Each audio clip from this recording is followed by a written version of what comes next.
차가운 11월의 밤 공기가 서울의 스카이라인을 날카롭게 조각했다. 한서연은 63빌딩 최상층 그랜드 볼룸의 통유리창 앞에 서서 발 아래 펼쳐진 도시의 눈부신 빗줄기를 내려다보았다. 유리창에 비친 그녀의 모습은 완벽했다. 심플하지만 라인이 절묘하게 떨어지는 실크 블랙 드레스가 그녀의 가늘고 긴 몸매를 감쌌고, 단정하게 빗어 넘긴 머리는 지적인 이마와 또렷한 눈매를 강조했다. 그녀는 국내 굴지의 건축 설계 사무소 어반 크리에이티브의 최연소 팀장이자 업계가 주목하는 가장 빛나는 별이었다. 오늘은 어반 크리에이티브 창립 30주년 기념 파티이자 곧 있을 글로벌 스마트시티 프로젝트 경쟁 프레젠테이션의 출정식과도 같은 자리였다. 이 프로젝트는 그녀의 팀이 지난 6개월간 밤낮 없이 매달린 역작이었고, 서연에게는 단순한 커리어를 넘어선 모든 것이었다. 그녀의 곁에는 2년째 연애 중인 남자친구, 태하건설의 막내 아들 최민준이 있어야 했다. 그는 오늘 그녀의 성공적인 프레젠테이션 리허설을 축하하며 이 자리에서 부모님께 그녀를 정식으로 소개하겠다고 약속했었다. 서연은 샴페인 잔을 가볍게 흔들며 민준을 찾았다. 그는 아직 도착하지 않았다. 대신 인파 속에서 유독 화려한 존재감을 뽐내는 이복 언니, 이유라가 눈에 들어왔다. 유라는 붉은색 시킨 드레스를 입고 태아건설의 임원들에게 둘러싸여 교태 섞인 웃음을 짓고 있었다. 10년 전 어머니가 돌아가시고 아버지가 유라의 어머니와 재혼했을 때 서연은 처음으로 생긴 언니에게 마음을 열려 노력했다. 하지만 유라는 언제나 서연의 것을 탐냈다.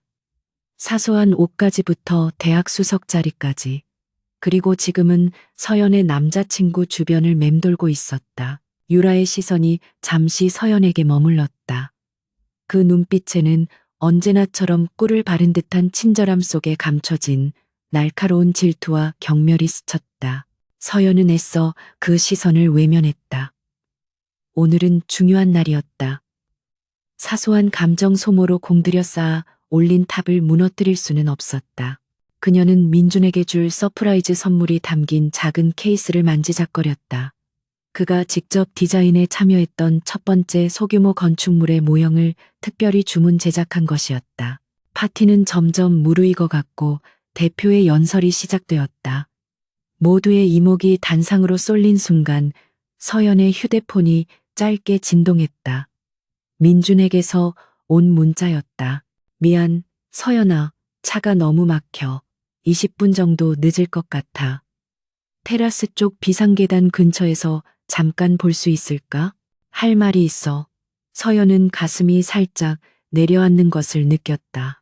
중요한 발표 직전에 이게 무슨 일일까? 하지만 그녀는 곧 미소를 되찾았다. 아마도 그가 긴장한 자신을 위해 따로 격려의 말을 준비했을 거라 애써 생각했다. 서연은 아무도 눈치채지 못하게 연회장을 빠져나와 테라스로 향했다. 화려한 조명과 소음이 멀어지고 차가운 밤 공기가 그녀의 맨 어깨를 감쌌다. 그녀는 비상계단으로 이어지는 어두운 복도를 따라 걸었다. 저 멀리 비상등 불빛 아래 두 사람의 실루엣이 보였다. 익숙한 민준의 뒷모습, 그리고 그와 마주선 여자는 이유라였다. 서연은 본능적으로 거대한 석조 기둥 뒤로 몸을 숨겼다. 심장이 불길하게 울리기 시작했다. 정말 괜찮겠어, 민준 씨? 서연이가 얼마나 공들인 프로젝트인데. 유라의 목소리는 평소의 가식적인 상냥함과는 달리 앙칼지고 초조한 기색이 묻어났다. 그 애가 알면. 걱정 마, 유라 씨. 어차피 그 디자인은 내 아버지 최 회장님의 구상에서 나온 거야. 한서연은 그걸 구현해낸 기술자에 불과해. 민준의 목소리는 차갑고 오만했다. 서연이 알던 다정하고 MG94 따뜻한 목소리와는 전혀 다른 사람이었다. 아버지는 처음부터 나에게 이 프로젝트를 맡기고 싶어 하셨어. 한서연이 중간에 끼어든 거지. 이제 모든 걸 제자리로 돌려놓을 때가 됐어. 하지만 디자인 최종본은 서연이 가지고 있잖아. 내일이 최종 PT인데 어떻게 하려고? 유라가 그의 가슴에 손을 얹으며 속삭였다. 그 손길은 너무나도 익숙하고 노골적이었다. 민주는 유라의 허리를 감싸 안으며 그녀의 귓가에 입을 맞췄다. 그래서 유라 씨가 필요한 거야. 오늘 밤 그 애가 잠들었을 때 USB만 빼내오면 돼. 파티 끝나고 서연이네 집에서 같이 자겠다고 해. 넌 언니니까 그 애도 의심하지 않을 거야. 나머지 보안 문제는 내가 처리해뒀어. 내일 프레젠테이션은 내가 태아건설의 이름으로 발표할 거야. 성공하면 약속한 거 잊지 마. 민준 씨, 나 태아그룹의 며느리 자리, 그리고 당신 옆자리. 당연하지, 내 사랑스러운 유라. 한서연 따위가 아니라 처음부터 당신이 내 여자였어. 그 말이 끝나기 무섭게 두 사람은 탐욕스러운 키스를 나누기 시작했다. 어둠 속에서 서로의 몸을 더듬는 소리가 역겹게 울려 퍼졌다. 서연은 그 자리에 얼어붙었다. 손에 쥐고 있던 선물 케이스가 바닥으로 떨어지며 툭하는 둔탁한 소리를 냈다. 그녀는 숨을 쉴 수 없었다. 머릿속이 하얗게 비어버렸고 귀에서는 이명이 울렸다. 배신감이라는 단어로는 이 끔찍한 감정을 설명할 수 없었다. 그것은 단순한 시련이 아니었다. 그것은 그녀의 삶, 그녀의 열정, 그녀의 미래 전체에 대한 완벽한 기만이자 약탈이었다. 지난 2년간의 사랑, 6개월간의 피와 땀이 한순간에 제가 되어버렸다. 최민준, 그녀가 믿고 의지했던 남자. 이유라, 피를 나누진 않았지만 가족이라 여겼던 언니. 두 사람이 함께 그녀의 등 뒤에 가장 깊고 잔인한 칼을 꽂았다. 그들은 그녀의 사랑과 재능을 동시에 훔치려 하고 있었다. 서연은 자신이 소리를 내지 않았다는 것이 기적이라고 생각했다. 그녀는 천천히, 아주 천천히 기둥 뒤에서 물러났다. 발소리가 나지 않도록 고도로 훈련된 암살자처럼 움직였다. 그녀의 눈에서는 눈물 대신 차가운 불꽃이 타오르기 시작했다. 지금 이 순간 한서연이라는 순수하고 열정적이었던 건축가는 죽었다. 그리고 그 자리에는 오직 냉철한 복수심으로 무장한 전략가만이 남았다. 그녀는 연회장으로 돌아가지 않았다. 대신 엘리베이터를 타고 곧장 지하 주차장으로 향했다. 그녀의 차에 올라타자마자 그녀는 노트북을 열었다. 글로벌 스마트 시티 프로젝트의 모든 데이터는 그녀의 개인 서버와 연동되어 있었다. 그녀는 즉시 모든 접속 권한을 변경하고 민준이 심어놓았을지 모를 백도어를 찾기 시작했다. 역시나 그의 이름으로 된 의심스러운 접근 로그가 발견되었다.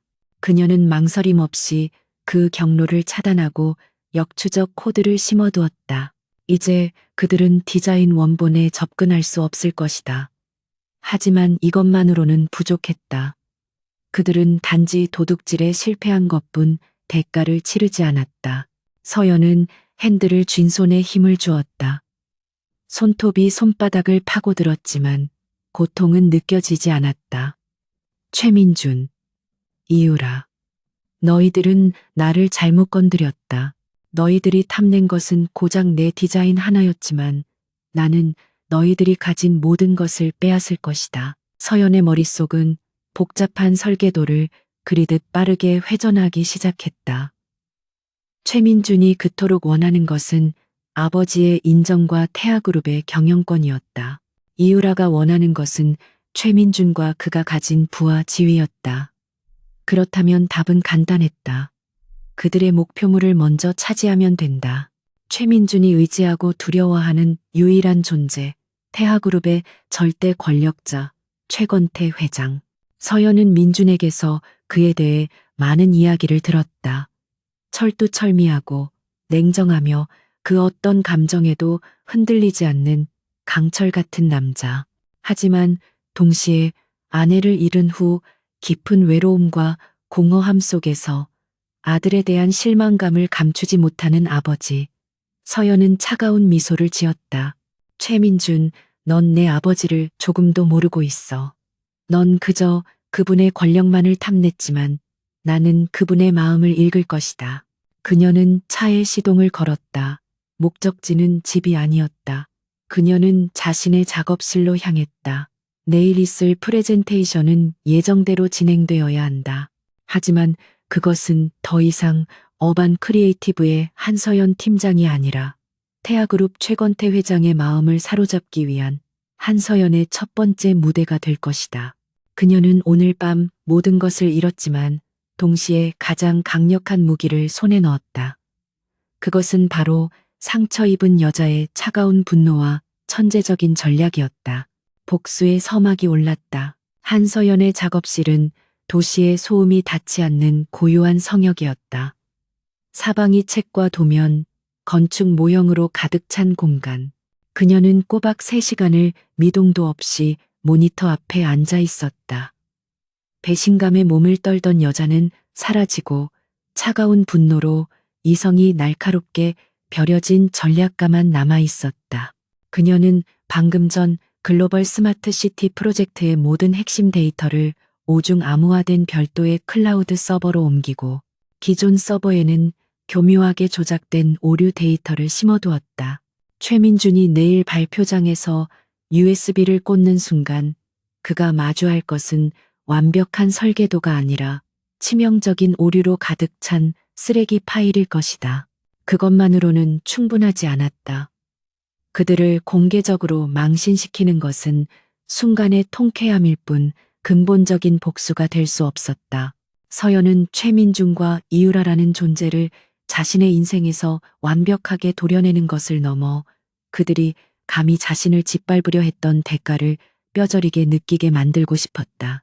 그들의 오만함, 그녀의 재능과 순수함을 이용하려 했던 그들의 추악한 탐욕에 대한 대가, 그녀는 그들이 가장 갈망하는 것을 정확히 알고 있었다.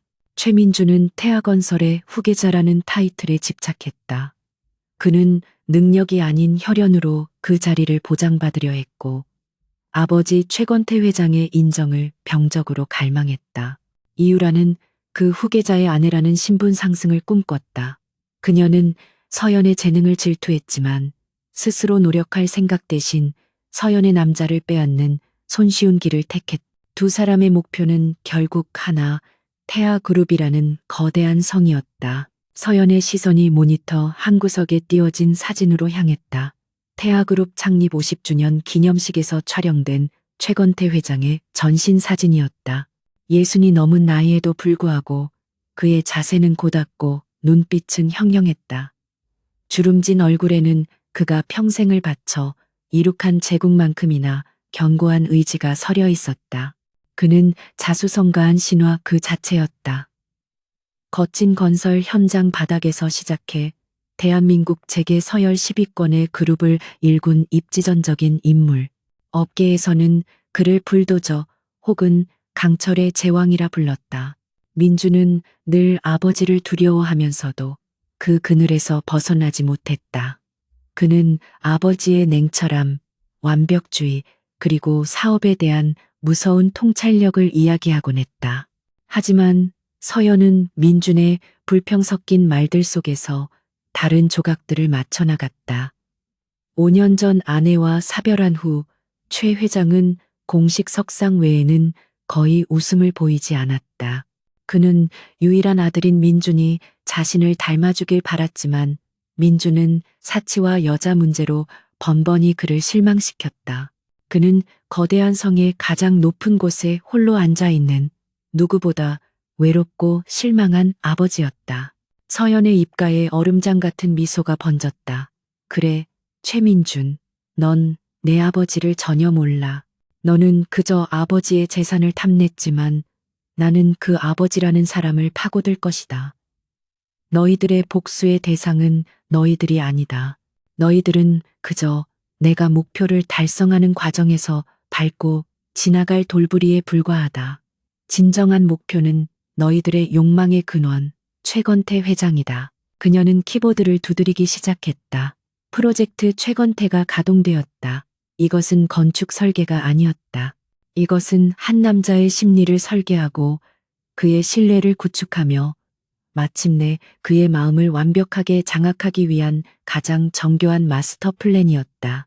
그녀는 지난 5년간 태아그룹의 모든 공시 자료, 주주총회 의사록, 언론 인터뷰 기사, 심지어 최 회장이 참석한 자선 행사와 포럼의 영상 자료까지 샅샅이 뒤졌다. 그녀는 최 회장의 경영 철학을 분석했다. 그는 혁신을 부르짖었지만 그 이면에는 건설업 특유의 안정성과 신뢰를 무엇보다 중시했다. 그는 화려한 미사여구보다 숫자로 증명되는 결과를 믿었다. 최근 태아그룹이 야심차게 추진했다가 실패한 몇몇 해외 신도시 프로젝트의 자료를 검토하던 서연의 눈이 빛났다. 민준이 일부 관여했던 그 프로젝트들은 하나같이 현지 문화와 환경에 대한 이해 부족으로 막대한 손실을 입고 철수했다. 서연은 자신의 글로벌 스마트 시티 프로젝트 파일을 다시 열었다. 그녀의 디자인은 단순한 최첨단 빌딩의 집합체가 아니었다. 그것은 사람과 환경의 조화를 최우선으로 고려한 지속 가능한 도시 생태계에 대한 철학이 담긴 작품이었다. 최건태 회장이 놓치고 있던 바로 그 지점, 그가 아들 민준에게서 찾으려다 절망했던 그 비전이었다. 날이 밝아오고 있었다. 서연은 밤새 수정한 발표 자료를 저장했다. 이제 이 프레젠테 SG 10 이디션은 단순히 프로젝트 수주를 위한 것이 아니었다. 이것은 최건태 회장에게 보내는 한서연이라는 존재의 강력한 첫인상이었다. 그녀는 단순한 실력 있는 건축가가 아니라 태아그룹의 미래 비전을 이해하고 실현할 수 있는 유일한 인재임을 증명해야 했다. 그녀는 샤워를 하고 어제 입었던 블랙드레스 대신 가장 단정하고 전문성 있어 보이는 네이비색 정장으로 갈아입었다. 화장은 최소한으로 했지만 붉은 립스틱으로 마지막 포인트를 주었다. 거울 속에 자신은 피곤한 기색 하나 없이 오히려 차가운 에너지로 가득 차 있었다. 어젯밤의 충격과 슬픔은 이미 가슴 깊은 곳, 복수라는 용광로의 땔감으로 던져졌다. 작업실을 나서기 전 그녀는 휴대폰을 확인했다. 민준과 유라에게서 수십 통의 부재중 전화와 문자가 와 있었다. 서연아, 어디야? 무슨 일 있어? 자기야, 왜 연락이 안 돼? 걱정되잖아. 서연아, 언니야, 너 어제 파티장에서 갑자기 사라져서 다들 걱정했어. 민준 씨도 너 찾고 난리야. 가증스러운 위선에 헛웃음이 나왔다. 서연은 그들의 모든 연락을 차단했다. 그리고 태아그룹 최건태 회장의 비서실 번호를 찾아 전화를 걸었다. 오늘은 공식적인 프레젠테이션 무대였지만 그녀는 그 전에 단독으로 그를 만날 필요가 있었다. 안녕하십니까. 저는 어반 크리에이티브의 한서연 팀장입니다. 오늘 글로벌 스마트 시티 프로젝트 발표에 앞서 최건태 회장님께 긴급히 독대 보고 드릴 사안이 있습니다. 5분이면 됩니다. 프로젝트의 치명적인 위험 요소에 관한 것입니다. 그녀는 치명적인 위험 요소라는 단어에 힘을 주었다. 최건태 같은 노련한 경영자가 절대 무시할 수 없는 단어였다. 잠시 후 수화기 너머로 비서의 차분한 목소리가 들려왔다. 회장님께서 발표 30분 전 VIP 대기실에서 뵙자고 하십니다. 전화가 끊기고 서연은 엘리베이터에 올랐다. 복수의 불꽃은 이제 점화되었다. 그것은 모든 것을 태워버릴 맹렬한 화염이 아니라 강철을 재련하는 푸르고 차가운 불꽃이었다. 태아그룹 본사 40층 글로벌 스마트 시티 프로젝트의 최종 프레젠테이션이 열릴 대연회장 입구. 그 옆에 위치한 VIP 대기실의 공기는 묵직하게 가라앉아 있었다. 방 안에는 오직 두 사람, 최건태 회장과 그의 맞은편에 꼿꼿하게 앉은 한서연뿐이었다. 최 회장은 값비싼 맞춤 정장 차림이었지만 그의 존재감을 압도하는 것은 옷이 아니라 수십 년간 거친 비즈니스 현장을 지배해온 자의 날카로운 기백이었다. 그는 서연을 물끄러미 바라보고 있었다. 탐색하는 듯한 혹은 모든 것을 꿰뚫어 보는 듯한 눈빛이었다. 한서연 팀장. 최 회장이 드디어 입을 열었다. 그의 목소리는 낮고 굵었으며 화강암처럼 단단했다. 내 아들 민준이와 교제 중이라는 건 익히 들어 알고 있네. 그런데 오늘 이 중요한 발표 직전에 나를 독대하자고 요청했어. 프로젝트의 치명적인 위험 요소라. 그게 대체 뭔가?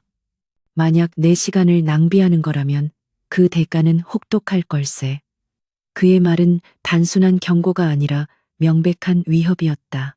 서연은 조금도 위축되지 않았다. 그녀는 준비한 태블릿 PC를 들어 최 회장 쪽으로 돌렸다. 화면에는 태아그룹이 2년 전 야심차게 추진했다가 막대한 손실만 입고 철수한 베트남 하롱베이 리조트 프로젝트의 조감도와 실패 요인 분석표가 떠 있었다. 회장님, 이것은 태아그룹이 최근 5년간 겪은 가장 뼈아픈 실패 사례 중 하나입니다. 표면적인 이유는 현지 시공사의 부실이었지만 근본적인 원인은 달랐습니다. 최 회장의 눈썹이 살짝 꿈틀했다. 그 프로젝트는 민준이 처음으로 실무를 맡아 진행했던 건이었다. 계속해보게. 이 디자인은 화려합니다. 하지만 하롱베이의 기후와 지형적 특성을 전혀 고려하지 않았습니다. 습도 조절 시스템의 오류, 해풍에 취약한 외장재 사용, 그리고 무엇보다 현지 문화에 대한 몰이해. 이곳은 휴양을 위한 리조트였지만 디자인은 뉴욕 맨해튼의 오피스 빌딩처럼 차갑고 위압적이었습니다. 사람을 위한 공간이 아니라 오직 태아라는 이름의 과시욕만 담겨 있었죠. 이것이 제가 말씀드리는 치명적인 위험 요소입니다. 최 회장의 눈빛이 날카로워졌다. 지금 지난 프로젝트를 비난하자고 날 부른 건가? 본론을 말해. 본론을 말씀드리고 있습니다. 회장님. 서연은 조금도 물러서지 않았다. 오늘 발표될 글로벌 스마트 시티 프로젝트 역시 정확히 동일한 위험 요소를 안고 있습니다. 아니, 어쩌면 더 심각할지도 모릅니다. 오늘 최민준 팀장이 발표할 디자인은 바로 이 실패한 프로젝트의 연장선상에 있는 껍데기뿐인 혁신이기 때문입니다. 그녀는 민준이 훔쳐간 자신의 디자인이 아닌 민준의 수준에서 수정되었을 그 무언가를 정확히 꿰뚫어 보고 있었다. 바로 그때였다. VIP 대기실 문이 거칠게 열리고 땀으로 범벅이 된 최민준과 창백하게 질린 이유라가 헐레벌떡 뛰어들어왔다. 두 사람은 밤새 연락이 두절된 서연을 찾다가 그녀가 회장과 독대 중이라는 소식을 듣고 사색이 되어 달려온 참이었다. 아버지, 지금 이게 무슨... 민주는 서연과 아버지가 함께 있는 모습을 보고 말을 잇지 못했다. 이유라는 본능적으로 최 회장 앞에서 가장 연약하고 슬픈 표정을 지어 보였다. 서연아, 너 왜? 우리 민준 씨랑 다들 너 걱정해서 밤새 찾았는데 회장님께 무슨 결례를 저지르고 있는 거야. 그녀는 마치 서연이 모든 문제의 원흉인 것처럼 몰아갔다. 민준도 곧 정신을 차리고 서연을 쏘아붙였다. 한서연, 너 지금 뭐 하는 짓이야? 발표 직전에 사라져서 팀 전체를 패닉에 빠뜨리더니 이제 와서 아버지께 무슨 헛소리를 하는 거야. 당장 사과드려. 그는 서연이 모든 것을 폭로할까봐 두려워 선수를 치려 했다. 서연은 자리에서 천천히 일어섰다. 그녀의 시선은 겁에 질린 두 남녀를 지나쳐 다시 최건태 회장에게로 향했다. 그녀의 목소리는 얼음처럼 차갑고 단호했다. 회장님, 제가 말씀드린 치명적인 위험 요소가 바로 이것입니다. 그녀는 민준을 턱짓으로 가리켰다. 최민준 팀장은 오늘 제가 6개월간 공들여 완성한 글로벌 스마트 시티 프로젝트의 원본 디자인을 도용하여 발표할 계획이었습니다. 뭐라고? 민준의 얼굴이 시뻘겋게 달아올랐다. 이유라는 비명을 지를 뻔한 입을 황급히 틀어막았다. 최 회장의 안색이 싸늘하게 굳었다. 민준이, 이게 사실이냐? 아닙니다. 아버지, 저 여자가 지금 미쳤나 봐요. 자기가 발표 부담감 때문에 도망쳤다가 이제 와서 저한테 뒤집어 씌우는 겁니다. 민주는 필사적으로 발악했다. 서연은 그 소란 속에서도 평정을 잃지 않았다. 증거는 제 서버에 있습니다. 하지만 지금 그보다 더 중요한 사실이 있습니다. 설령 그가 제 디자인을 훔쳤다 해도 그는 그것을 제대로 이해조차 못하고 있을 겁니다. 그는 분명 자신의 천박한 미적 감각으로 원본을 훼손시켰을 테고 결국 베트남 프로젝트와 똑같은 실패작을 발표하게 될 것입니다. 태아의 이름에 먹칠을 하게 되겠죠. 민주는 분노로 말을 잇지 못하고 주먹을 부들부들 떨었다. 시끄럽다. 최 회장의 불호령이 방 안의 모든 소리를 잠재웠다. 그는 지끈거리는 관자놀이를 누르며 자리에서 일어났다. 그의 눈은 실망과 분노, 그리고 한 가닥의 차가운 호기심으로 번뜩이고 있었다. 그는 한서연이라는 젊은 여자를 다시 보았다. 그녀는 아들의 여자친구가 아니었다. 그녀는 자신의 제국을 위협하는 위험 요소이자 동시에 탐나는 인재였다. 그녀는 자신의 아들이 가진 모든 결점을 정확히 파악하고 그것을 무기로 삼아 자신의 심장부로 걸어 들어왔다. 한서연 팀장, 최 회장이 말했다. 자네 말대로라면 오늘 태아는 수천억짜리 프로젝트를 망치고 업계의 웃음거리가 될 수도 있다는 거군. 제대로 된 디자인이 발표되지 않는다면 그렇습니다. 서연이 망설임 없이 답했다. 좋아. 최 회장은 결정을 내렸다. 그의 방식대로 빠르고 냉철하게 프레젠테이션은 예정대로 진행한다. 단, 발표자는 2명이다. 그는 민준과 서연을 번갈아 보았다. 최민준 팀장이 먼저 발표하고 이어서 한서연 팀장이 진짜 디자인을 발표하도록 하지. 어느 쪽이 태아의 미래에 걸맞은지는 여기 모인 이사들과 내가 직접 판단하겠다. 이것은 초유의 사태였다. 공개적인 경합. 그것도 아버지와 아들, 그리고 아들의 연인이 벌이는 진검승부였다. 민주는 이것이 아버지의 시험대임을 깨닫고 절망했다. 그는 자신이 수정한, 아니 망쳐놓은 디자인으로는 절대 서연의 원본을 이길 수 없음을 본능적으로 알았다. 이유라의 얼굴은 이미 하얗게 질려 있었다. 최권태 회장은 서연에게 한 걸음 다가왔다. 자네 아주 흥미로운 친구로군. 만약 오늘 자네의 말이 사실이고 자네의 능력이 내 기대를 충족시킨다면 그는 말을 끊었지만 그 눈빛은 모든 것을 말해주고 있었다. 태아로 오게, 내 아들놈이 아니라 내 곁에서 일하게. 그것은 공식적인 스카우트 제의가 아니었다. 그것은 거대한 제국의 황제가 내리는 거부할 수 없는 전략적 만남의 초대장이었다. 서연은 고개를 숙였다. 복수의 첫 번째 관문이 열렸다. 한서연의 새로운 사무실은 태아그룹 본사 39층 회장실 바로 한층 아래에 배정되었다. 거대한 통유리창 너머로 서울의 심장부가 파노라마처럼 펼쳐졌지만 그녀는 그 장관에 감탄할 여유가 없었다. 그녀가 복도를 지날 때마다 느껴지는 시선들은 날카로운 유리 조각과도 같았다. 저 여자가 바로 그 한서연이래. 회장님 아드님을 프레젠테이션에서 공개적으로 망신시켰다던. 그런데 회장님이 직접 전략기획실 특임 실장으로 스카우트했다지. 그들의 수군거림 속에는 질투와 경외, 그리고 알 수 없는 두려움이 뒤섞여 있었다. 그녀의 공식적인 첫 업무 지시는 입사한 지 1시간도 채 되지 않아 최건태 회장에게서 직접 떨어졌다. 환영 인사는 이 정도로 하지. 한 실장, 최 회장의 집무실은 그의 성격처럼 군더더기 없이 단단하고 위압적이었다. 그의 책상 위에는 송도 에코 테크 단지 프로젝트 파일이 불명예스러운 먼지를 뒤집어 쓴 채 놓여 있었다. 그것은 최민준이 1년 넘게 책임자랍시고 쥐고 있으면서 막대한 손실만 입히고 있던 태아그룹의 가장 큰 골칫덩어리였다. 민준이가 화려하게 말아먹은 프로젝트 일세. 최 회장은 파일을 서연 쪽으로 밀어내며 말했다. 그의 목소리에는 아들에 대한 실망감이 노골적으로 묻어났다. 자네 능력을 보여줄 첫 번째 시험대야. 일주일 주지.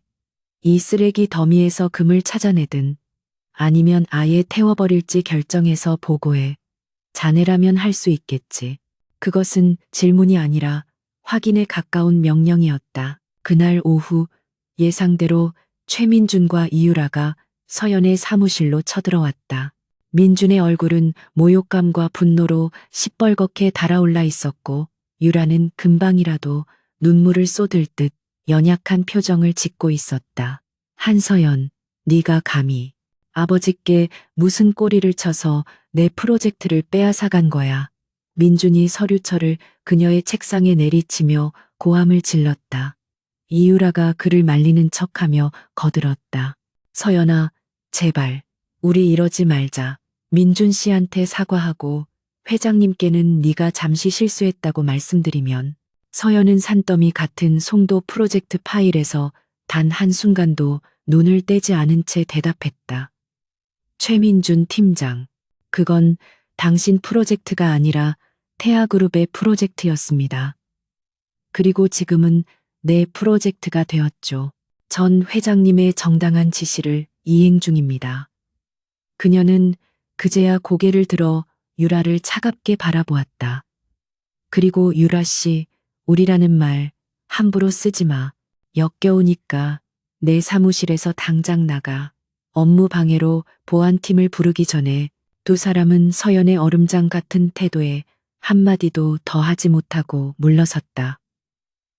서연은 그들이 사라진 문을 잠시 바라보다가 다시 파일로 시선을 돌렸다.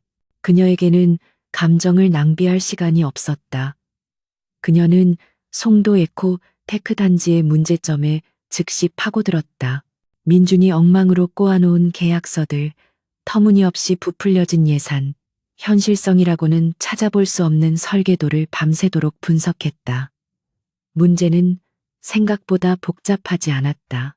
단지 총체적인 무능력과 태만, 그리고 그 틈새를 파고든 소규모 비리들이 악취를 풍기며 얽혀 있을 뿐이었다. 서연은 5일 만에 기존 설계안의 80%를 폐기하고 완전히 새로운 접근 방식을 제시하는 보고서를 완성했다. 그녀의 해결책은 단순한 수정이나 보완이 아니었다. 기존의 하드웨어 중심 산업 단지 구상을 전면 백지화하고 그 부지에 입주 기업들의 R&D 데이터를 공유하고 시너지를 창출하는 소프트웨어 기반 아시아 스마트 허브를 구축하자는 혁신적인 제안이었다. 이는 초기 비용을 30% 절감할 뿐만 아니라 향후 10년간 프로젝트의 미래 가치를 2배 이상으로 끌어올리는 획기적인 발상이었다. 그녀는 이 모든 계획을 완벽한 데이터 분석과 정교한 3D 시뮬레이션으로 증명해 보였다. 그녀는 최건태 회장 앞에서 단독으로 프레젠테이션을 진행했다. 기존안은 죽은 도시였습니다. 회장님. 하지만 제 안은 살아 숨쉬는 유기체입니다. 데이터가 곧 자본이 되고 연결이 곧 성장이 되는 도시. 이것이 태아가 추구해야 할 미래입니다. 놀랍군. 최건태 회장은 서연의 보고서를 읽으며 거의 10년 만에 처음으로 진심 어린 감탄사를 내뱉었다. 그는 자신의 아들이 1년 넘게 붙잡고도 해결하지 못한 문제를 단 5일 만에, 그것도 상상조차 못했던 뛰어난 비전으로 재창조해낸 이 젊은 여자를 경이로운 눈빛으로 바라보았다. 자네는 단순한 건축가가 아니었어. 민준이 녀석은 이 프로젝트의 본질조차 이해하지 못했지. 그날 이후 최 회장은 서연을 단순한 실무자가 아니라 그룹의 미래를 함께 고민하는 핵심 고문처럼 대하기 시작했다. 그는 중요한 임원 회의마다 그녀를 배석시켰고, 심지어 민준이 망쳐놓고 있던 다른 프로젝트들의 진행 상황까지 그녀에게 은밀히 검토하라고 지시했다. 한 실장의 의견은 어떤가? 이 질문은 이제 회의실에서 최 회장의 새로운 습관이 되었다. 서연의 입지는 하루가 다르게 견고해지고 있었다. 그녀는 태아그룹에서 대체 불가능한 존재가 되어가고 있었다. 서연은 복수를 서두르지 않았다. 최민준을 직접 공격하는 대신 그의 무능함과 부도덕함을 객관적인 데이터로서 회장 앞에 차곡차곡 쌓아 올렸다. 그녀는 송도 프로젝트 정상화 보고서의 부록에 민준이 승인했던 과거의 자재 구매 목록을 첨부했다. 회장님, 이전 자재 구매 목록을 검토한 결과입니다. 대부분의 자재가 시장 평균가보다 20% 이상 높은 가격에 계약되어 있었습니다. 공교롭게도 해당 독점 공급업체는 이유라 씨의 외삼촌이 운영하는 페이퍼 컴퍼니로 확인되었습니다. 그녀는 어떤 사적인 감정도 드러내지 않았다. 그저 태아그룹의 불필요한 비용 누수를 지적하고 시스템을 바로잡으려는 충성스러운 직원의 모습이었다. 또한 민준이 수년간 법인카드로 결제한 내역 중 업무 협의라는 명목으로 주말마다 사용된 고급 호텔 스위트룸과 유흥업소의 영수증들을 비용 절감 및 윤리 경영 강화 방안 보고서에 슬쩍 포함시켰다. 최건태 회장은 서연이 가져온 자료들을 보며 날이 갈수록 깊은 침묵에 잠겼다. 그는 아들의 어리석음과 끝없는 탐욕에 대한 실망감을 넘어 차가운 환멸을 느끼고 있었다. 자신이 평생을 바쳐 피땀으로 이룩한 이 거대한 제국을 저런 좀먹는 벌레 같은 녀석에게 단 하루라도 맡길 수 없다는 결론에 이르렀다. 그는 오히려 한서연에게서 자신이 젊은 시절 가졌던 냉철한 판단력, 무서운 야망, 그리고 완벽한 실행력을 보았다. 어느 늦은 밤, 야근 중인 서연의 사무실로 최 회장이 예고 없이 찾아왔다. 그는 복잡한 심경이 담긴 눈으로 그녀를 바라보며 말했다. 한 실장, 자네가 내 아들이었으면 좋았을 거라는 생각을 하네. 그 말에는 한없는 씁쓸함과 동시에 서연에 대한 절대적인 신뢰와 의지가 담겨 있었다. 서연은 조용히 고개를 숙였다. 과찬이십니다, 회장님. 저는 그저 태아그룹을 위해 제 일을 할 뿐입니다. 그녀의 목소리는 한치의 흔들림도 없었지만 속으로는 복수의 다음 단계를 그리고 있었다. 이제 그는 그녀를 전적으로 신뢰하게 되었다. 한편 이유라는 위기감을 피부로 느끼고 있었다. 민준이 그룹 내에서 입지를 잃어가는 것이 눈에 보이자 그녀는 다급해졌다. 그녀는 최후의 수단으로 최 회장에게 직접 접근하려 시도했다. 회장님, 민준 씨가 요즘 서연이 때문에 너무 힘들어해서 제가 옆에서 잘 보필하겠습니다. 그녀는 값비싼 선물과 함께 자신이 가장 자신 있어 하는 교태 섞인 미소를 지어 보였다. 하지만 최건태 회장의 눈에는 그녀의 천박한 속내가 훤히 들여다 보였다. 유라, 양, 최 회장이 얼음처럼 차가운 목소리로 그녀를 제지했다. 자네가 지금 있어야 할 곳은 내 집무실이 아니라 자네 외삼촌과 함께 빼돌린 자재 대금을 토해내야 할 감사실일지도 모르겠군. 그는 서연이 보고했던 자료 사본을 그녀의 면전에 던졌다. 이유라의 얼굴이 종이장처럼 새하얗게 질렸다. 그녀는 그제야 깨달았다. 한서연이 단순히 빼앗긴 남자를 되찾으려 하는 것이 아님을. 그녀는 이 거대한 성의 주인을, 그리고 그 주인의 마음을 통째로 빼앗고 있었다. 태아그룹 본사에는 폭풍 전야의 긴장감이 감돌았다. 한서연은 이제 단순한 실장이 아니었다. 그녀는 최건태 회장의 눈과 귀이자 그룹의 미래 전략을 그리는 그림자 참모였다. 그녀가 회의실에 들어서면 수십 년간 잔뼈가 굵은 임원들조차 그녀의 눈치를 살폈다. 그녀의 보고서는 곧 회장의 결정이었고 그녀의 지적은 가장 날카로운 칼날이 되어 그룹의 환부를 도려냈다. 최민준의 입지는 나날이 좁아졌고 그의 주변에는 아무도 남지 않았다. 궁지에 몰린 쥐는 고양이를 무는 법이다. 최민준과 이유라는 더 이상 물러설 곳이 없었다. 한서연이 송도 프로젝트에 이어 민준이 관여했던 또 다른 해외 플랜트 사업의 부실까지 파헤치기 시작하자 그들은 최후의 발악을 결심했다. 그들은 한서연을 단순히 쫓아내는 것이 아니라 사회적으로 완전히 매장시킬 음모를 꾸몄다.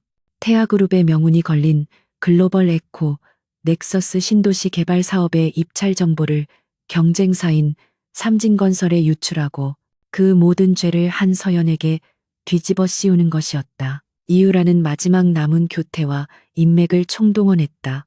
그녀는 전략기획실의 말단 직원에게 의도적으로 접근해 하룻밤을 보낸 뒤 그의 아이디를 도용해 한서연의 내부망 접속 기록을 조작할 준비를 마쳤다. 최민주는 삼진건설의 실무 임원과 은밀히 접촉했다. 그는 태아의 1급 보안 자료인 입찰 예정가와 핵심 기술 데이터를 넘기는 대가로 삼진이 입찰에 성공할 경우 자신에게 돌아올 거액의 리베이트와 향후 임원 자리를 약속받았다. 그들은 모든 증거가 한서연을 가리키도록 정교하게 덫을 놓았다. 하지만 그들은 한서연이 자신들보다 항상 두 수 앞을 내다보고 있다는 사실을 알지 못했다. 서연은 태아에 입사한 첫날부터 최민준과 이유라의 모든 움직임을 주시하고 있었다. 그녀는 자신의 사무실과 네트워크에 개인적으로 2중, 3중의 보안 감시 시스템을 설치해 두었다.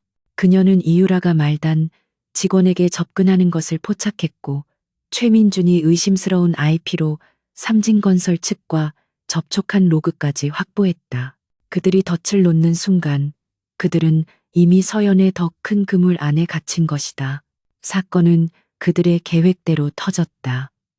글로벌 에코 넥서스 입찰 마감일 바로 전날 태아그룹의 핵심 입찰 정보가 통째로 유출되었다.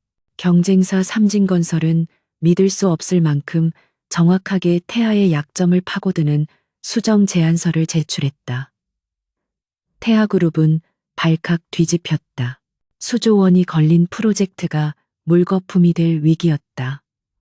최건태 회장은 즉시 긴급 이사회를 소집했고 감사팀은 밤샘 조사 끝에 결정적인 증거를 찾아냈다.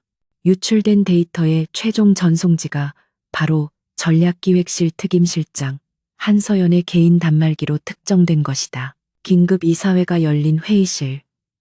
공기는 얼음장처럼 차가웠다. 최건태 회장은 굳은 얼굴로 침묵을 지키고 있었고 모든 이사들의 시선은 피고인처럼 회의 테이블 끝에 앉은 한서연에게 쏠려 있었다. 최민주는 이 순간을 기다렸다는 듯이 비통한 표정으로 자리에서 일어났다. 아버지, 회장님, 그리고 임원 여러분, 저는 정말 믿고 싶지 않았습니다. 그는 마치 엄청난 충격을 받은 것처럼 목소리를 떨었다. 하지만 증거가 너무나 명백합니다. 민준이 감사팀의 보고서를 높이 쳐들었다. 한서연 실장은 회장님의 신임을 악용하여 우리 태아의 심장과도 같은 정보를 경쟁사에 팔아넘겼습니다. 그녀는 삼진건설의 스파이였습니다. 당장 이 여자를 경찰에 넘기고 우리가 입은 손해를. 바로 그때였다. 앉으시죠, 최민준 팀장. 서연의 차갑고 조용한 목소리가 민준의 열변을 가로막았다. 그녀는 조금의 동요도 없는 얼굴로 자리에서 일어나 회의실 중앙 스크린에 자신의 개인 단말기를 연결했다.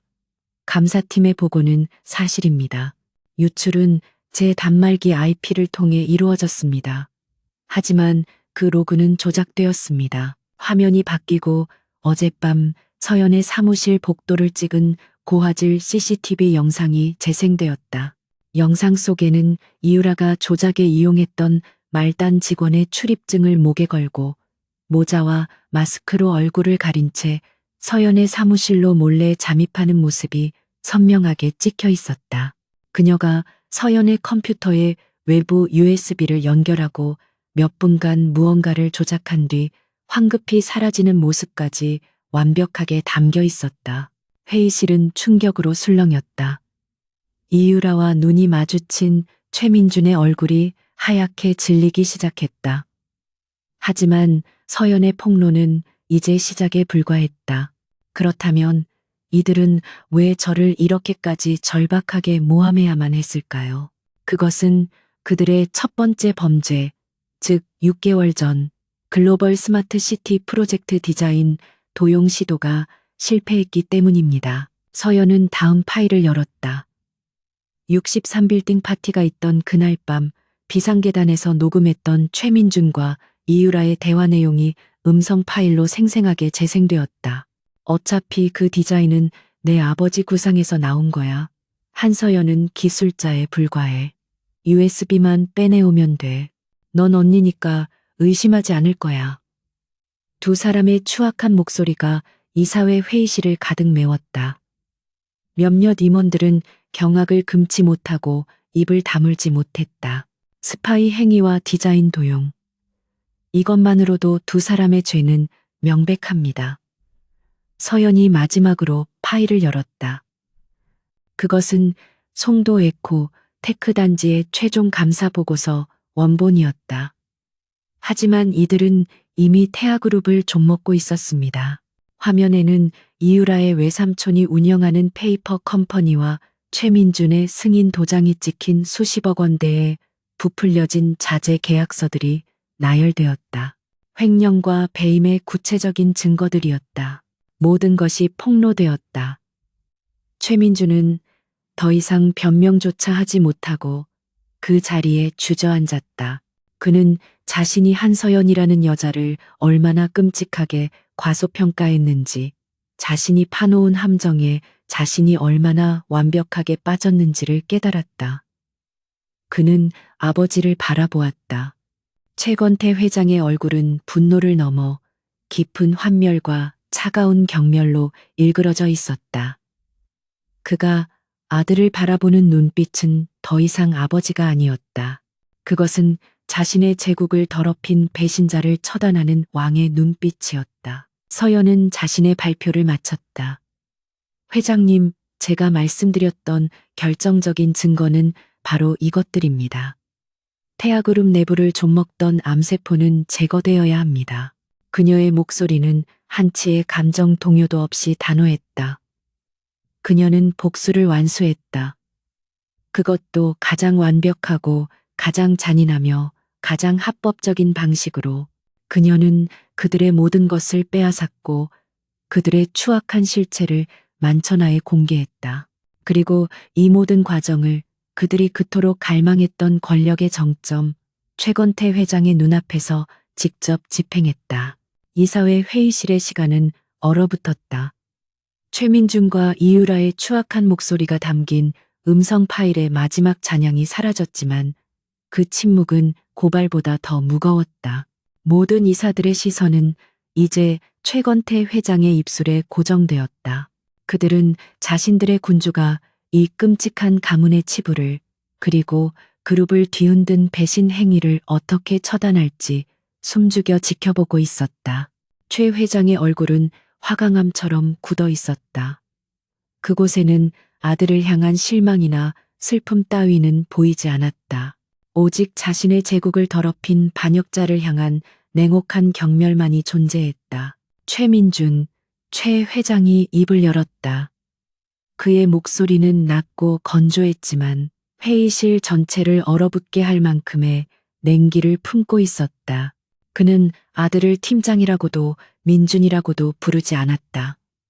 내 놈은 내 아들이라는 이유 하나만으로 내가 평생을 바쳐 이룩한 이 태아를 좀먹는 기생충에 불과했어. 한서연의 새로운 사무실은 태아그룹 본사 39층 회장실 바로 한 층 아래에 배정되었다. 거대한 통유리창 너머로 서울의 심장부가 파노라마처럼 펼쳐졌지만 그녀는 그 장관에 감탄할 여유가 없었다. 그녀가 복도를 지날 때마다 느껴지는 시선들은 날카로운 유리 조각과도 같았다. 저 여자가 바로 그 한서연이래. 회장님 아드님을 프레젠테이션에서 공개적으로 망신시켰다던. 그런데 회장님이 직접 전략기획실 특임 실장으로 스카우트했다지. 그들의 수군거림 속에는 질투와 경애, 그리고 알 수 없는 두려움이 뒤섞여 있었다. 몇 초도 되지 않아 육중한 문이 열리고 정복을 입은 보안 요원 2명이 들어왔다. 그들의 얼굴에는 일말의 망설임도 없었다. 그들은 곧장 최민준에게 다가가 양팔을 붙잡았다. 이거나, 아버지, 제발 한 번만 기회를. 민준은 태어나 처음으로 공포에 질려 발버둥 쳤다. 그는 서연을 노려보며 악을 썼다. 한서연, 이 악마 같은 년, 내가 너를 끌어내. 최 회장의 목소리는 한치의 흔들림도 없었다. 보안 요원들은 더 이상 그가 소리 지르지 못하도록 거칠게 그를 제압해 밖으로 끌고 나갔다.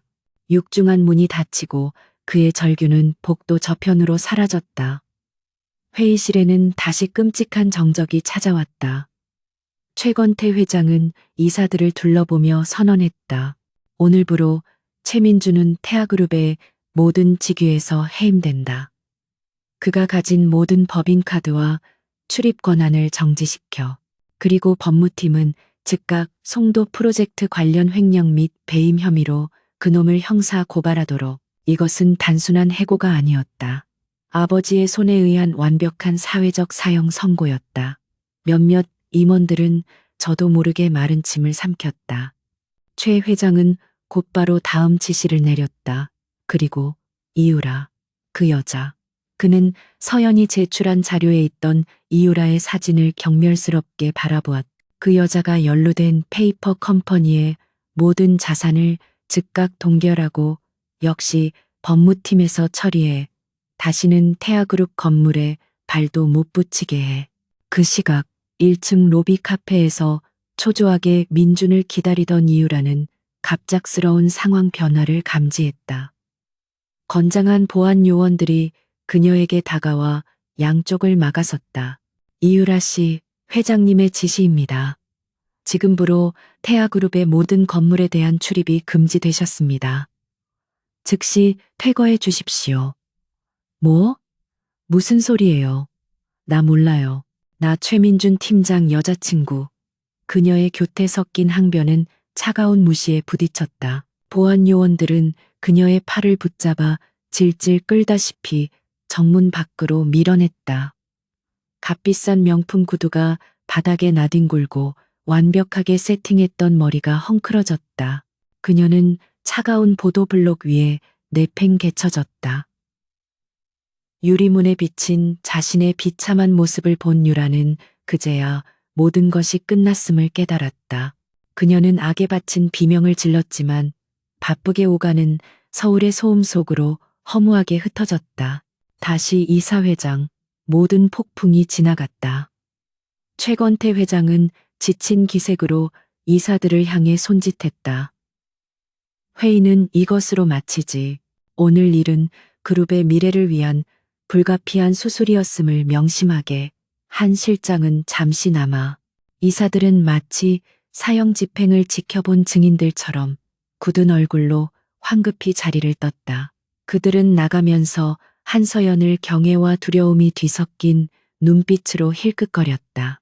광활한 회의실에 오직 최건태 회장과 한서연 두 사람만이 남았다. 서연은 스크린에 띄워져 있던 모든 증거 파일들을 닫고 자신의 노트북을 조용히 덮었다. 딸깍 하는 소리가 마치 모든 것의 끝을 알리는 종소리처럼 울렸다. 그녀는 지난 6개월간 자신을 불태웠던 지독한 복수심이 뜨거운 용암이 식어 차가운 현무암이 되듯 단단하고 고요하게 가라앉는 것을 느꼈다. 기쁨이나 환희가 아니었다. 그것은 끔찍하게 썩어 들어가던 환부를 마침내 도려낸 외과 의사의 차가운 안도감이었다. 최건태 회장은 자신의 거대한 의자에서 일어나 도시가 내려다 보이는 통유리 창으로 천천히 걸어갔다. 그는 한동안 말없이 자신의 제국을 HF98 내려다보았다. 그의 뒷모습은 지쳐 보였지만 무너지지는 않았다. 그는 마침내 입을 열었다. 자네. 그는 서연을 돌아보았다. 그의 눈에는 더 이상 아들을 잃은 아버지의 고통이 아니라 자신의 왕국을 지켜낸 왕의 무거운 안도감이 서려 있었다. 자네는 내 아들놈이 저지른 배신을 고발한 게 아니야. 그는 낮고 진중한 목소리로 말했다. 자네는 태아라는 이 거대한 배의 밑바닥에 구멍을 낸 쥐새끼들을 잡아낸 걸세. 그것도 나조차 눈치채지 못했던 가장 깊은 곳의 구멍을. 그는 서연에게 천천히 다가왔다. 내가 평생을 바쳐 이룬 모든 것을 저런 어리석은 놈들에게 물려줄 뻔했어. 서연은 묵묵히 그의 말을 들었다. 회장님. 그녀가 조용히 입을 열었다. 저는 그저 제가 해야 할 일을 했을 뿐입니다. 태아그룹의 일원으로서 그리고 회장님의 직속 실장으로서 마땅히 해야 할 일이었습니다. 그녀의 목소리에는 어떠한 사적인 감정도 승자의 오만함도 실려 있지 않았다. 오직 철저한 프로페셔널리즘과 흔들리지 않는 충성심만이 느껴졌다. 최건태 회장은 그녀의 그 태도에 깊은 감명을 받았다. 그는 자신의 아들에게서 그토록 바랐지만 단 한 번도 보지 못했던 바로 그 강철 같은 의지와 능력을 이 젊은 여성에게서 보았다. 그는 결심했다. 한 실장, 자네가 글로벌 에코 넥서스 프로젝트의 총 책임자를 맡아주게. 이 사회에는 내가 직접 통보하겠네. 자네에게 정권을 주겠어. 이것은 단순한 승진이 아니었다. 태아그룹의 미래가 걸린 가장 중요한 프로젝트의 지휘권을 넘기겠다는 선언이었다. 그리고 최 회장은 자신의 집무실 쪽을 바라보았다. 내 옆 사무실, 지금은 비어있는 부회장실일세. 거기로 사무실을 옮기도록 하게. 내가 자네를 더 가까이에서 지켜보고 또 의지해야겠어. 한서연은 고개를 숙였다. 명을 받들겠습니다. 회장님. 그녀가 고개를 들었을 때 그녀의 눈은 복수자의 눈이 아니었다. 그녀는 이미 태아그룹의 미래를 책임질 냉철한 리더의 눈빛을 하고 있었다. 그녀는 최민준과 이유라라는 과거를 완벽하게 지워버렸다. 그리고 그들이 그토록 갈망했던 아버지의 마음을 완벽하게 손에 넣었다. 그것은 남녀 간의 뜨거운 사랑이 아니었다. 그것은 제국의 왕이 자신의 유일한 후계자에게 보내는 강철보다 차갑고 단단한 절대적인 신뢰였다. 6개월의 시간이 흘렀다. 서울의 스카이라인은 계절의 순환과 함께 그 모습을 미묘하게 바꾸었지만 태아그룹 본사 50층 대연 회장을 가득 메운 열기는 그 어느 때보다 뜨거웠다. 오늘은 태아그룹의 미래, 아니 대한민국 도시 건축의 패러다임을 바꿀 글로벌 에코 넥서스 프로젝트의 공식 출범을 알리는 기자회견장이었다. 수백 명의 기자들과 업계 관계자들의 플랫이 세례가 쉴 새 없이 터지는 단상 중앙에 한서연이 서 있었다. 그녀는 더 이상 위태로운 특임 실장이 아니었다. 그녀의 새로운 직함은 태아그룹 전략기획 총괄 부회장, 최건태 회장이 10년 넘게 공석으로 두었던 그룹의 2인자이자 사실상의 후계자를 의미하는 자리였다. 그녀는 짙은 남색 정장을 입고 있었지만 그 어떤 화려한 드레스보다도 강렬한 아우라를 뿜어냈다. 그녀의 시선은 차분했으나 모든 것을 꿰뚫어 보는 듯했으며 그 존재감은 좌중을 압도하기에 충분했다. 그녀의 곁에는 그 어느 때보다 편안하고 만족스러운 미소를 띤 최건태 회장이 묵직하게 자리를 지키고 있었다. 오늘 이 자리에 서게 되어 영광입니다. 서연이 마이크 앞에 섰다. 그녀의 목소리는 낮고 차분했지만 거대한 연회장의 공기를 장악하는 힘이 있었다. 태아그룹이 제시할 글로벌 에코 넥서스는 단순히 건물을 짓고 도시를 개발하는 프로젝트가 아닙니다. 그것은 기술과 자연, 그리고 무엇보다 사람이 완벽한 공생을 이루는 미래형 주거 환경에 대한 태하의 대답입니다. 스크린에는 그녀가 6개월 전, 아니 그보다 훨씬 이전부터 꿈꿔왔던 글로벌 스마트 시티의 완성된 비전이 펼쳐졌다. 그것은 최민준이 훔치려 했던 단순한 디자인을 넘어 인공지능이 관리하는 제로, 에너지 시스템, 도시 전체를 잇는 유기적인 녹지 공간, 그리고 주민들의 삶의 질을 최우선으로 고려한 휴먼, 스케일의 건축 철학이 담긴 걸작이었다. 그녀는 콘크리트와 강철이 아닌 연결과 지속 가능성, 그리고 행복에 대해 이야기했다. 최건태 회장은 단상 한쪽에서 그런 그녀를 지켜보고 있었다. 그의 눈에는 한치의 의심도 없는 절대적인 신뢰와 깊은 자부심이 담겨 있었다. 지난 6개월은 태아그룹에게 혹독한 수술의 시간이었다. 그는 자신의 손으로 유일한 아들의 모든 것을 거두었다. 최민주는 횡령 및 배임 혐의로 기소되어 법의 심판을 받고 모든 재산을 몰수당한 채 몰락했다. 그룹 내에 만연해 있던 민준의 잔재들과 부패의 고리들은 한서연의 예리한 칼날 아래 모두 제거되었다. 그 과정은 고통스러웠지만 필수적이었다. 그리고 그 모든 혼란의 중심에서 한서연은 흔들리지 않는 등대처럼 그룹을 이끌었다. 그녀는 무너진 프로젝트들을 되살렸고 비효율적인 시스템을 혁신했으며 무엇보다 최건태 회장 자신도 잊고 있었던 태아그룹의 창업 정신, 사람을 위한 건축이라는 핵심 가치를 되찾아 주었다. 그는 그녀에게서 자신의 젊은 시절의 열정과 그보다 더 뛰어난 냉철한 비전을 보았다. 그녀는 복수를 위해 자신의 마음을 빼앗으려 했지만 역설적이게도 그녀는 그의 얼어붙었던 경영자로서의 심장을 다시 뛰게 만들었다. 그들의 관계는 세상 사람들이 상상하는 그런 저속한 스캔들과는 거리가 멀었다. 그들 사이에는 피보다 진한 전략적 동맹과 스승과 제자를 넘어선 깊은 지적 교감이 존재했다. 최 회장은 그녀에게 자신의 모든 노하우와 철학을 전수했고 그녀는 그것을 완벽하게 흡수하여 자신만의 방식으로 재창조해냈다. 그는 그녀에게 제국을 맡긴 것이 아니었다. 그는 그녀와 함께 새로운 제국을 건설하고 있었다. 기자회견 말미에 한 기자가 조심스럽게 질문을 던졌다. 부회장님, 6개월 전 최민준 전 팀장 사건으로 그룹이 큰 홍역을 치렀습니다. 그 사건의 중심에 계셨는데 지금 심경은 어떠십니까? 모든 카메라가 그녀의 얼굴을 향했다. 서연은 잠시 숨을 골랐다. 그녀의 시선은 과거의 상처를 떠올리는 것이 아니라 이미 멀리 지나온 풍경을 돌아보는 듯했다. 과거는 이미 역사가 되었습니다. 그녀가 단호하게 말했다. 태아그룹은 과거의 실수를 교훈 삼아 더 투명하고 더 강력하며 더 미래지향적인 조직으로 거듭났습니다. 오늘 제가 발표한 이 비전이 그 증거입니다. 저는 더 이상 뒤를 돌아보지 않습니다. 오직 태아의 미래, 그리고 우리가 만들어갈 더 나은 세상을 바라볼 뿐입니다. 완벽한 대답이었다.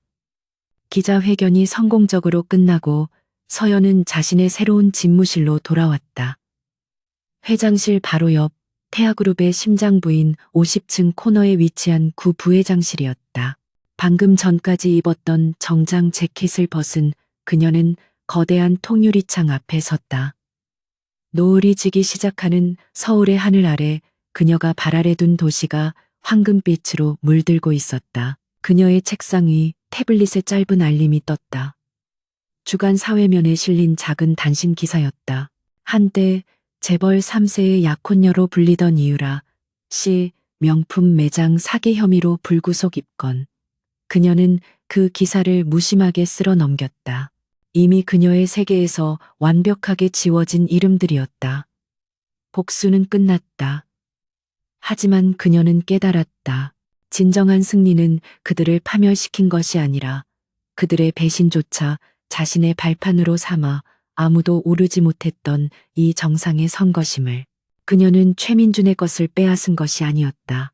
그녀는 처음부터 자신의 능력으로 이 자리에 오를 자격이 있었다. 배신은 단지 그 과정을 고통스럽고 더 극적으로 만들었을 뿐이다. 아버지의 마음을 빼앗았다. 그녀는 이 복수의 명제를 떠올리며 차가운 미소를 지었다. 그래, 그녀는 그의 마음을 빼앗았다. 아들을 향한 실망으로 굳어버린 아버지의 마음이 아니라 제국의 미래를 걱정하던 왕의 마음을, 그리고 이제 그 마음은 그녀의 것이 되어 태아라는 이름으로 더 높이 비상할 것이다. 서연은 눈을 감았다. 그녀의 앞에는 더 이상 복수의 어둠이 아닌 그녀 자신이 창조할 태아의 새로운 새벽이 밝아오고 있었다.